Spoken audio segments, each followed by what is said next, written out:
सभी साथियों का आज की इस प्रेस कॉन्फ्रेंस में बहुत बहुत स्वागत है। जैसा आपको पता है कि पूरे हरियाणा में आम आदमी पार्टी की बदलाव यात्रा चल रही है और आज बदलाव यात्रा का 8वां दिन है। कल हमने उचाना के अंदर, जिसको हाई प्रोफाइल कॉन्स्टिट्यूंसी कहते हैं, डिप्टी सीएम यहाँ से आते हैं। उचाना के अंदर कल हमने पदयात्रा निकाली तो उचाना में लोगों में ज़बरदस्त उत्साह था, मानो उनके अंदर कोई कसक है, कोई तड़प है और वो किसी तरह की गुलामी से आज़ादी चाहते हैं और उसके लिए संकल्पबद्ध दिखे लोग। कल जब हमने यहाँ से पदयात्रा निकाली तो स्पष्ट तौर पे ये नज़र आया कि लोगों में बदलाव की इच्छा है। लेकिन क्यों बदलाव चाहते हैं, उसमें एक सबसे महत्वपूर्ण मुद्दा ये है कि हरियाणा को नशे की गर्त में धकेल दिया इस सरकार ने। हरियाणा के युवाओं को बर्बाद करने में कोई कसर नहीं छोड़ी इस सरकार ने।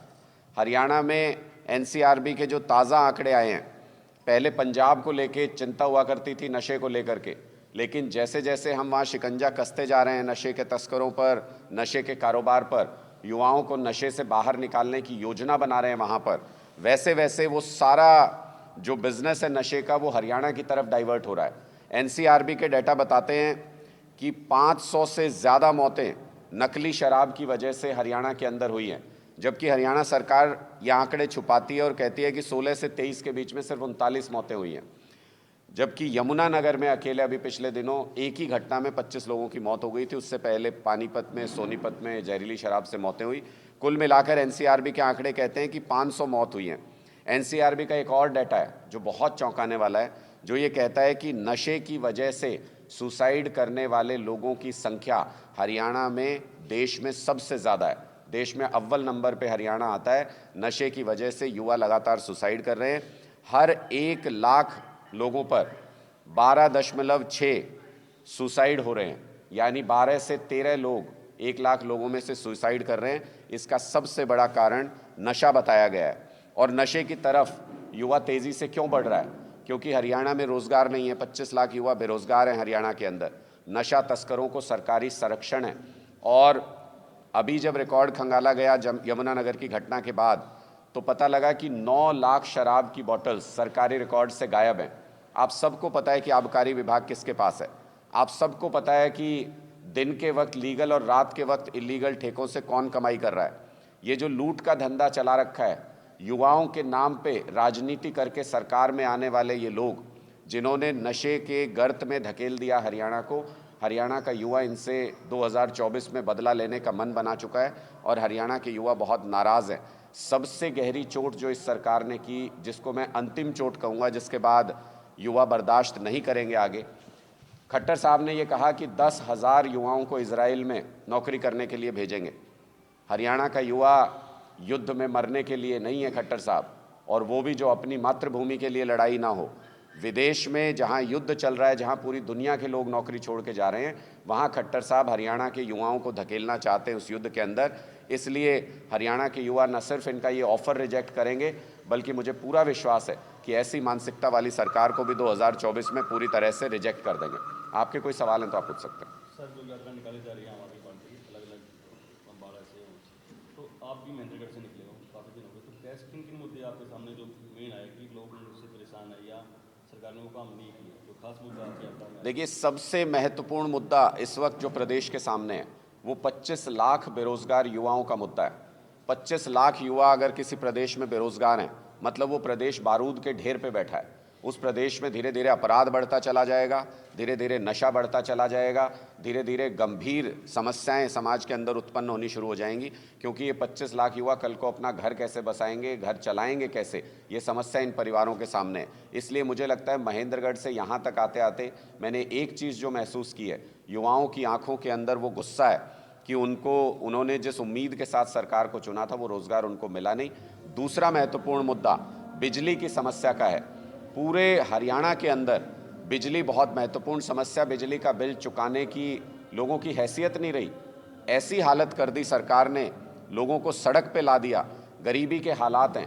अनाज तो सरकार दे देती है, लेकिन बिजली का बिल भरने के लिए पैसे नहीं हैं लोगों के पास।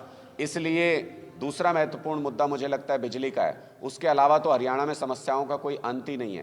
किसान यहाँ पे परेशान हैं, युवा यहाँ पे परेशान हैं, छात्र यहाँ पे परेशान है, पढ़ाई अच्छी नहीं होती है, महिलाएं सुरक्षा को लेके परेशान है, नशे का कारोबार सब जगह पे फैल रहा है, कर्मचारी अपनी पेंशन को लेके परेशान है, सरपंच अपने अधिकारों को लेके परेशान है, विकलांग अपनी समस्याओं को लेके धरने पे बैठे हुए हैं, डॉक्टर्स अलग से अपनी समस्याओं को लेके धरने पे हैं। एक तरीके से पूरे प्रदेश को हड़ताल प्रदेश में बदल दिया भारतीय जनता पार्टी ने। सर कल संजय सिंह को अध्यक्ष बनाया गया मुक्ति संघ का, वहाँ पर जो साक्षी मलिक उन्होंने अपने गेम को छोड़ दिया, तो उसके ऊपर आप क्या कहना है? देखिए, मैं तो उपराष्ट्रपति जी से पूछना चाहता हूँ कि किसी ने उनके बारे में कोई कमेंट किया तो वो सीधे उसको अपनी जाति के अपमान पर ले गए थे। तो मैं उनसे ये पूछना चाहता हूँ कि चाहे वो साक्षी मलिक हों, चाहे वो हरियाणा में जूनियर कोच हों जिनके साथ संदीप सिंह ने छेड़छाड़ की और उसके लिए चार्जशीट भी दायर हो चुकी है उनके खिलाफ, क्या ये उनके समाज से नहीं आती हैं? कहते हैं समाज का गौरव तो समाज की बेटियां होती हैं। उनके समाज की बेटियों के साथ ये नाइंसाफ़ी हो रही है, उनकी पार्टी के नेता कर रहे हैं, उनकी आवाज़ क्यों नहीं निकलती? वो समाज का गौरव उपराष्ट्रपति जी का उस वक्त कहाँ चला गया जब समाज की बेटियों के साथ इस तरीके की गलत हरकत हो रही है? और भारतीय जनता पार्टी का पूरी तरह से, मैं खुल के कहता हूँ, पूरी तरह से महिलाओं के साथ छेड़छाड़ करने वालों को संरक्षण है, महिलाओं के खिलाफ अपराध करने वालों को खुला संरक्षण भारतीय जनता पार्टी देती है। ये भारतीय जनता पार्टी का महिला विरोधी चरित्र है, जिसके चलते अब देश भर में महिलाओं में भारतीय जनता पार्टी के प्रति गुस्सा पनप रहा है। सर पिछले दिनों हरियाणा के सीएम ने कहा था कि मैं एम्प्लॉयमेंट दूंगा अपने जो बेरोजगार लोग हैं, और उसके बाद एक ऐड निकाली गई जो कि बाहर फॉरेन कंट्रीज की ऐड, जिसमें नर्सेस थे, बाउंसर्स थे, उसके मैंने अभी उस पर बताया कि 2 लाख सरकारी रोजगार हरियाणा के अंदर खाली हैं, सरकारी नौकरी खाली हैं। अगर खट्टर साहब चाहें तो कल 2 लाख युवाओं के लिए रोजगार दे सकते हैं हरियाणा के अंदर। लेकिन हरियाणा में सरकारी पद नहीं भर रहे हैं, बल्कि इजराइल में जहाँ युद्ध चल रहा है, जहाँ पर सारी दुनिया के लोग नौकरी छोड़ के जा रहे हैं, युद्ध के हालात में हमारे युवाओं को झोंकना चाहते हैं। युवा इन चालों को अच्छे तरीके से समझते हैं और इसका मुंहतोड़ जवाब भी देंगे। सर अभी 11 बजे जो इंडिया गठबंधन है जो जंतर मंतर पर वो विरोध प्रदर्शन करेगा, जो 143 जो सांसद हैं उनके लिए, तो क्या क्या कहना चाहिए? देखिए, निश्चित तौर पे इसके लिए विरोध होना चाहिए और लोकतंत्र में ऐसी चीज़ों का विरोध होना चाहिए। क्यों नहीं होना चाहिए, आप मुझे बताइए। लोकतंत्र के सबसे बड़े मंदिर में बैठ के लोकतंत्र का अपमान कर रही है भारतीय जनता पार्टी। जो भी उनके खिलाफ बोलेगा उसको वो सदन से निकाल देंगे, जो भी उनके खिलाफ बोलेगा उसको वो जेल भेज देंगे। तो ये तानाशाही है या लोकतंत्र है? लोकतंत्र बचाने की लड़ाई इस वक्त देश में शुरू हो गई है और इंडिया गठबंधन उस लड़ाई का नेतृत्व कर रहा है। इसलिए सभी को, पूरे देश के लोगों को इंडिया गठबंधन के साथ जुड़ना चाहिए। उसका कारण स्पष्ट है कि लोकतंत्र होगा तभी पार्टियां होंगी, तभी लोगों के पास ये निर्णय लेने की क्षमता होगी कि कोई पार्टी उन्हें अच्छी लगती है या बुरी लगती है। अगर कोई भ्रष्टाचार करे तो उसको सत्ता से हटा सकते हैं लोकतंत्र में, लेकिन अगर तानाशाही आ जाएगी तो फिर आपके पास वो ऑप्शन भी नहीं रहेगा। इसलिए सभी लोगों को सबसे पहले लोकतंत्र बचाने की इस लड़ाई में शामिल होना चाहिए। गठबंधन की जरूरत है सर, सभी को इकट्ठा होना चाहिए अभी। लोकसभा चुनाव जब होता है तो उस वक्त देश की बात, देश के कानून की बात होती है और देश के संविधान को बचाने के लिए जिसकी रक्षक केंद्र सरकार है, उसको बचाने के लिए इंडिया गठबंधन का होना बहुत ज़रूरी है। मैं तो ये कहता हूं कि भारतीय जनता पार्टी को छोड़ के देश की सभी पार्टियों को एकजुट हो जाना चाहिए इस मामले में, क्योंकि लोकतंत्र सबसे पहले। लोकतंत्र होगा तभी पार्टियां होंगी, तभी चुनाव होंगे, तभी सरकारें आएंगी और जाएंगी। सर जो गठबंधन इंडिया का बन रहा है, तो क्या विधानसभा चुनाव में भी ऐसा गठबंधन ओनली लोकसभा के लिए? ये सिर्फ लोकसभा चुनाव के लिए है, क्योंकि संविधान की रक्षक केंद्र सरकार को माना जाता है और केंद्र सरकार उस संविधान के मुताबिक देश को चलाने का काम करती है। हरियाणा के अंदर 90 की 90 विधानसभा सीटों पर आम आदमी पार्टी की मजबूत तैयारी है। एक एक बूथ के ऊपर हम अपनी तैयारी मजबूत कर चुके हैं। 90 की 90 विधानसभा सीटों पर हरियाणा में आम आदमी पार्टी अपने दम पे चुनाव लड़ेगी और 90 की 90 सीटों को जीतने का दम भरते हैं हम। इस बार पूरी ताकत से चुनाव लड़के एक तरफा बहुमत का चुनाव लड़ेंगे। सर अभी इलेक्शन में हुए थे, परिणाम आ गया, खासकर यहाँ जो स्टेट के आसपास है, तो वहाँ पे बीजेपी को अच्छी जीत मिली, तो क्या उससे कोई राजनीति प्रभावित होगी देश की और प्रदेश की? देखिए, निश्चित तौर पर उससे राजनीति बड़े पैमाने पर प्रभावित हुई है। लोगों को ये पता चल गया कि कांग्रेस के बस की बात नहीं है भारतीय जनता पार्टी को हराना। जिस तरीके से सीधे मुकाबले में सारे सहयोगी दलों ने कांग्रेस को पूरा मौका दिया कि आप सीधी टक्कर में भारतीय जनता पार्टी को हरा दीजिए, माहौल भी उसके माफिक था, लेकिन उसके बावजूद कांग्रेस के कमज़ोर नेतृत्व, खराब नीतियों की वजह से और बेकार संगठन की वजह से कांग्रेस भारतीय जनता पार्टी से हार गई। लोगों का विश्वास बड़े स्तर पर कांग्रेस पार्टी से इस बात के बाद टूटा है। हरियाणा के अंदर ये चर्चा चल पड़ी है कि अब कांग्रेस के बस की बात नहीं है बीजेपी को हराना। अगर बीजेपी को हराना है तो एक मजबूत विकल्प तलाशना होगा और लोग आम आदमी पार्टी की तरफ उस विकल्प के रूप में देख रहे हैं। सर, जब भी आम आदमी पार्टी इलेक्शन लड़ती है, चाहे पंजाब है दिल्ली, वो सीएम फेस को करती है पहले हमारा सीएम। तो हरियाणा में क्या चीज़ ऐसे पहले सीएम फेस आम आदमी पार्टी को? चुनाव तो आने दीजिए। भारतीय जनता पार्टी से कहिए कि चुनाव की घोषणा करें और रण में आए, उसके बाद बताएंगे सेनापति कौन है। सर, बदलाव यात्रा हरियाणा की जनता का मन बदल पाएगी?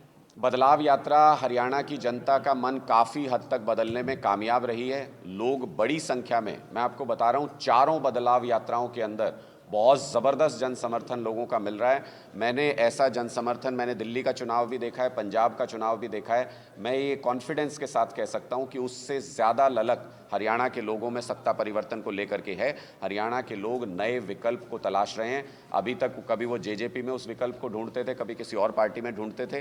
कांग्रेस और बीजेपी के बीच पिस रही है हरियाणा की जनता। नया विकल्प अब उनके सामने आम आदमी पार्टी है। आम आदमी पार्टी को हाथों हाथ ले रहे हैं। बहुत स्वागत मिल रहा है आम आदमी पार्टी को। उचाना पहुंचे, उचाना हॉट सीट है, यहाँ पर दिग्गज नेता इलेक्शन लड़ते हैं, तो क्या कोई दिग्गज आएगा आम आदमी पार्टी से? पंजाब का इतिहास उठा के देख लीजिए, दिग्गजों को आम आदमी पार्टी की तरफ से कौन हराता है।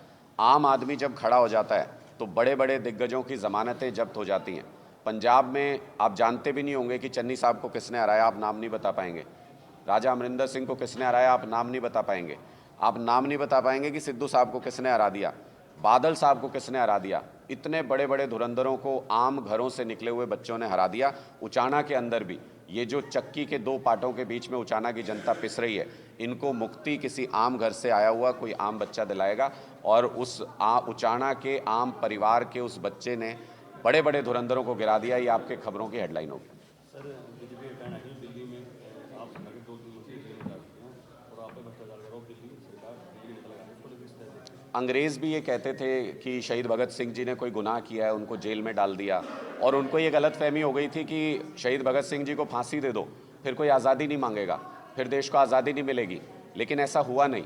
शहीद भगत सिंह जी ने हंसते हंसते फांसी का फंदा चूमा, उसके बावजूद भी देश को आज़ादी मिली और आज़ादी मांगने वालों की संख्या लगातार बढ़ती गई। इन्होंने सत्येंद्र जैन जी को जेल में डाला, फिर मनीष सिसोदिया जी को जेल में डाला, फिर संजय सिंह जी को जेल में डाला, अब ये अरविंद केजरीवाल जी को जेल में डालना चाहते हैं। कर लो जितनी तानाशाही कर सकते हो, अंग्रेज़ों से ज़्यादा तो नहीं कर पाओगे ना। ये आज़ादी की दूसरी लड़ाई है, हम इसको जीत कर रहेंगे, हर कीमत पर जीतेंगे। एक एक बच्चे को शानदार शिक्षा मिल सके ये सुनिश्चित करेंगे। जितनी इनको तानाशाही करनी है, जितना अत्याचार करना है, स्वागत है। हम हाथ जोड़ के इनकी तानाशाही को स्वीकार करेंगे और लोगों से जन समर्थन लेकर इनको हराएंगे। सरकार को 4 साल हो चुका है हरियाणा सरकार को, कैसे देखते हैं 4 साल सरकार में? 10 में से नंबर दूं तो 0 नंबर है इनके, क्योंकि ये गठबंधन सिर्फ जुगाड़ का गठबंधन है, ये गठबंधन सिर्फ भ्रष्टाचार का गठबंधन है, ये गठबंधन सिर्फ मौका परस्ती का गठबंधन है। क्योंकि जेजेपी एक एक वोट भारतीय जनता पार्टी के खिलाफ मांग के आई थी। जेजेपी ने जब लोगों से पूछा कि क्या हम भारतीय जनता पार्टी को समर्थन दे दें, लोगों ने उनको मना किया। उसके बावजूद भारतीय जनता पार्टी की गोद में जाके बैठ गए, जिसकी वजह से आज इनको अपनी 90 सीटों पर ये कैंडिडेट लड़ा पाएँ, इसमें भी मुझे शक है। इनको वोट देने वाले नहीं हैं आज के दिन में। हरियाणा में इनकी जमानतें जब्त होंगी जेजेपी की। केजरीवाल जी पे ईडी की निरंतर नोटिस जारी हो रही है, अभी 18 तारीख में नोटिस जारी हुआ, लेकिन वो ईडी के सामने नहीं जा रहे, तो क्या है? देखिए, ये तो इनकी राजनीतिक चाल है। ईडी आज के दिन में राजनीति का एक हथियार बन गई है भारतीय जनता पार्टी का। अगर आप ये कहें कि भारतीय जनता पार्टी की ब्रांच है ईडी, तो गलत नहीं होगा, क्योंकि सारी शिकायतें, सारी जांच, सारे कागज़ तो भारतीय जनता पार्टी के दफ्तर में बन के आते हैं। ईडी तो सिर्फ उनको जारी करती है। जब इनको ये पता था 1 महीने पहले से अरविंद केजरीवाल जी का विपश्यना जाने का प्रोग्राम था, उन्होंने उसको सार्वजनिक भी कर दिया। उसके बाद उन्हीं तारीखों में नोटिस जारी करना अपने आप में ये बताता है कि ईडी सिर्फ ये बताना चाहती है कि हमने नोटिस दिया और अरविंद केजरीवाल जी नहीं आए। अरविंद केजरीवाल जी पहले भी पूछताछ में गए हैं। जो ये नोटिस भेजा गया है ये गैर कानूनी है, इसका कोई बेसिस नहीं है। जब पहले नोटिस भेजा गया था वो बहुत फ्रिवलस नोटिस था, ना उसमें ये लिखा था किस केस में, ना उसमें ये लिखा था गवाह के तौर पे बुला रहे हैं कि आरोपी के तौर पे बुला रहे हैं, ना उसमें ये लिखा था कि क्या पूछना चाहते हैं। कोई जानकारी उसमें नहीं थी। दिल्ली के मुख्यमंत्री को बुला रहे हैं कि अरविंद केजरीवाल राष्ट्रीय संयोजक आम आदमी पार्टी को बुला रहे हैं, ये भी उसमें नहीं लिखा था। तो असंवैधानिक और गैर कानूनी नोटिस का जवाब देना ज़रूरी नहीं होता है। जब सही तरीके से ईडी का नोटिस आएगा, सही समय पे आएगा, उसका जवाब भी दिया जाएगा, पूछताछ में भी शामिल होगा। चूक का एक मामला भी आया था, संसद के अंदर कलश नोट किया गया। ऐसा क्यों होता है कि जब भी संसद के ऊपर हमला होता है तो भारतीय जनता पार्टी की सरकार में होता है। ये तो कहते हैं कि हमने देश की सुरक्षा बहुत सुनिश्चित कर दी, लेकिन उसके बावजूद भी सिर्फ 2 बार इतिहास में संसद के ऊपर हमला हुआ है। दोनों बार भारतीय जनता पार्टी की सरकार थी। इस बार तो हद हो गई। भारतीय जनता पार्टी के सांसद का पास लेके आए थे जो लोग संसद के अंदर घुसे। मैं पूछना चाहता हूं भारतीय जनता पार्टी से कि उन सांसद के खिलाफ क्या कार्रवाई हुई? जो आवाज़ उठाते हैं, संसद की सुरक्षा की मांग करते हैं, उन सांसदों को आपने संसद से बाहर कर दिया। लेकिन जिसने उन लोगों को संसद के अंदर घुसने के लिए पास दिए, उन सांसद के खिलाफ कोई कार्रवाई नहीं की। ये अपने आप में बताता है कि भारतीय जनता पार्टी देश की सुरक्षा करने में, संसद की सुरक्षा करने में पूरी तरह से असमर्थ है। भारतीय जनता पार्टी देश के लिए खतरा है। सर, पंजाब में प्रचंड जीत आ रही है, उसके बाद चुनाव हरियाणा के हुए, उसमें सिमली में इलेक्शन लड़ा, लेकिन जो सफलता आम आदमी को नहीं मिली हमारे, तो अब क्या लगता है कि कहीं ना कहीं उससे मतलब पार्टी हुई? पंजाब के चुनाव के बाद हमने 2 चुनाव हरियाणा में सिंबल पे लड़े हैं। एक जिला पार्षद का चुनाव लड़ा, जिसमें भारतीय जनता पार्टी के सिंबल पे 21 जिला पार्षद जीत के आए जो कि सरकार में बैठे हैं, और आम आदमी पार्टी के सिंबल पे 15 जिला पार्षद जीत के आए। हम सेकंड लार्जेस्ट पार्टी हरियाणा के अंदर सिंबल पर जीतने वाली हैं। कांग्रेस में ये हिम्मत नहीं हुई कि वो सिंबल के ऊपर चुनाव लड़ सकें। जेजेपी हमसे पीछे थी, इनेलो हमसे पीछे थी। इस नाते से आप देखें तो मुख्य विपक्षी दल हरियाणा के अंदर लोग आम आदमी पार्टी को देख रहे हैं। उसके बाद चेयरमैन का चुनाव हुआ। जब चेयरमैन का चुनाव हुआ तो उसमें भी हमारी पार्टी के 1 जिला पार्षद जीत करके आई और 3 जगहों पे हम 50 वोट से कम अंतर से हारे। इसका मतलब हर जगह पर भारतीय जनता पार्टी को टक्कर देने की स्थिति में आम आदमी पार्टी बन रही है। और जिस वक्त ये चुनाव हुए थे तब तक तो हमारा संगठन भी नहीं बना था। अब पूरे हरियाणा में एक गांव में 21-21 मेंबर की कमेटी आम आदमी पार्टी की बन चुकी है। अब हमारी ताकत 100 गुना ज़्यादा बढ़ चुकी है। अब जो भी चुनाव होगा उसमें बीजेपी को पटकनी दे के दिखाएंगे। हरियाणा में इलेक्शन के दौरान आपके लिए कई चैलेंजेस रहेंगे, उसके लिए सबसे बड़ा चैलेंज है कैटेगराइज करना। जिस तरीके से जाट हैं, गुजर हैं और कई कैटेगरी है, क्योंकि पुराने जो दिग्गज नेता हैं वो इसी के बल पर वोट देते थे, और पिछली बार भी ये कहा गया कि जो जाट है वो हमारी कैटेगरी के, हम उनके मुख्यमंत्री बनेंगे। मैं हरियाणा में किसी ऐसी जाति को नहीं जानता जिसको 24 घंटे बिजली नहीं चाहिए। मैं हरियाणा में किसी ऐसी जाति को नहीं जानता जिसको अपने बच्चों की पढ़ाई के लिए सरकारी स्कूल नहीं चाहिए। किसी ऐसी जाति को नहीं जानता जिसको अच्छे अस्पताल नहीं चाहिए। किसी ऐसी जाति को नहीं जानता जिसको मुफ्त बिजली और मुफ्त पानी नहीं चाहिए। इसलिए सब जातियों के लिए जो पार्टी काम कर सकती है वो आम आदमी पार्टी है। अरविंद केजरीवाल जी ने खुल के कहा, हम जाटों की भी पार्टी हैं, हम नॉन जाट्स की भी पार्टी हैं, हम 36 बिरादरी की पार्टी हैं। सबका स्वागत है। आम आदमी पार्टी में आइए, अपनी हिस्सेदारी सुनिश्चित कीजिए, आम आदमी की सरकार लेकर आइए। ऐसी सरकार लेकर आइए जो हर जाति के लिए, हर मजहब के लिए बराबर काम कर सके, सबको मूलभूत सुविधाएं उपलब्ध करा सके। धन्यवाद।